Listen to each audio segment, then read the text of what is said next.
Ever wondered how residual waste is turned into energy? The Rookery South Energy Recovery Facility is one site doing just this. The facility is a joint venture between waste companies Veolia and Encyclis. The site processes about 600,000 tonnes of waste a year through a process known as energy from waste. This involves taking residual waste and burning it to generate power and heat. The waste is delivered by trucks and deposited into a waste bunker. Above the bunker, cranes grab huge loads of waste and drop them into a chute, known as a hopper. The waste travels down the chute until it reaches the combustion chamber, where temperatures must reach a minimum of 850 degrees Celsius. The process heats boiler tubes, which send steam to a turbine to generate energy by spinning at an average of 3,000 revolutions per minute.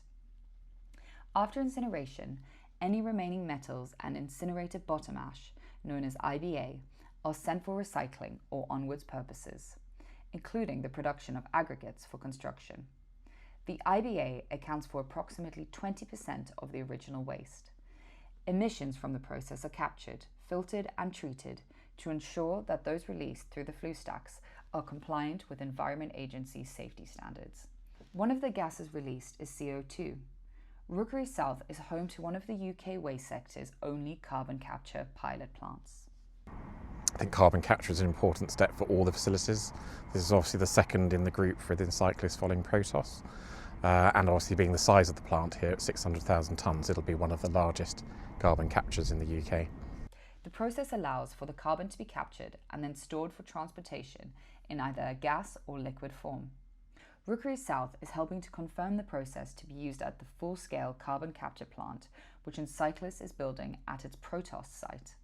Protos sits within the HyNet Northwest cluster in Cheshire.